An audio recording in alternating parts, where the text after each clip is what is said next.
Good morning, guys. Now, you'll remember last week we had the Subaru BRZ in studio. Now, that's the kind of sports car I like. Engine at the front, sending the power to the rear wheels where it should go. But what's much more popular are cars like these, hot hatches, because you can get your kids in the back and you can get all the shopping in the boot, and that's quite convenient.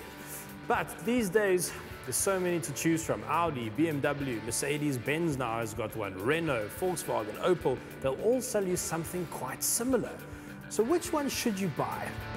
Well, that's something we can't decide in the Expresso garage. So Chiro magically took both cars out into the Cape Town sunshine for a test drive. In 1976, a little car called the Golf GTI came out. It had just 80 kilowatts, but it was so much fun to drive, and it started a whole new segment, the hot hatch. So who would have thought that 37 years later, I'd be standing next to Golf 7 GTI with double the power, 162 kilowatts. But Opel had a look at that and thought, that's not enough. So their 2-litre turbocharged engine has 206 kilowatts. So I've brought them both here to one of the best roads in Cape Town, Chapman's Peak Drive, to try and settle this German title fight. First up was the latest Golf GTI, which looks simply dashing in red. Replacing the Golf 6 version, which debuted just 4 years ago, the latest GTI has gone on for sale just 10,000 Rand more than the outgoing model. All right, so let's start with the numbers then.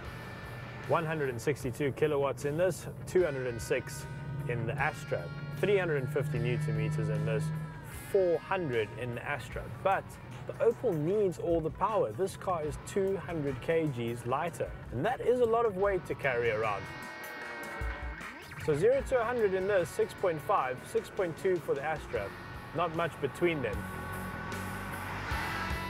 But numbers don't tell the whole story. It's all about feeling. And for me, the Golf just has it sorted. And you can just get into the corner, wait for the apex, put your foot down, come out the other side with nothing but a smile on your face.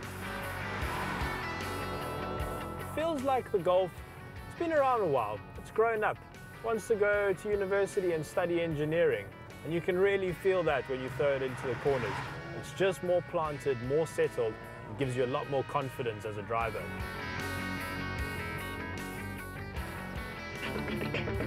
The bad boy on the block, the Astra Opc, gets its name because it is fine-tuned by the Opel Performance Center. It is the very definition of hot hatch. I'm now in the Opel Astra Opc, and just by looking at it from the outside, you'd think this thing is a bit mad. And it kind of is. 206 kilowatts, 400 Newton meters. What does that feel like going through the two front wheels? Well, not as crazy as you'd think, to be honest.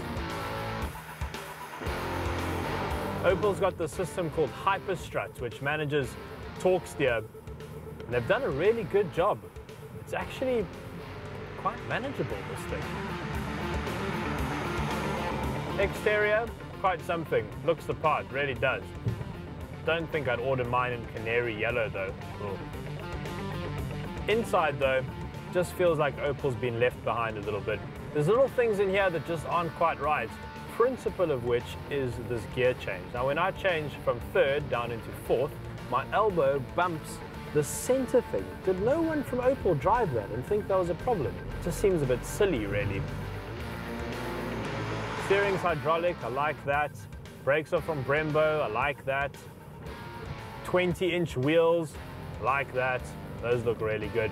The thing is, down to personal taste, you might just love this Opel, but you're not going to love the price. 435,000 Rand. Compared to the GTI's 368,000, that's a lot of extra cash, and it's got 2 less doors. It's a bit of a no-brainer for me, unfortunately.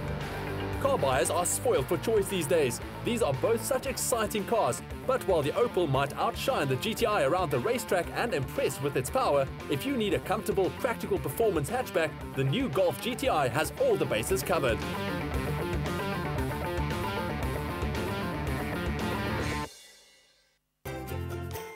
With a range of quality products guaranteed nationally, you will always find there's so much more to Midas.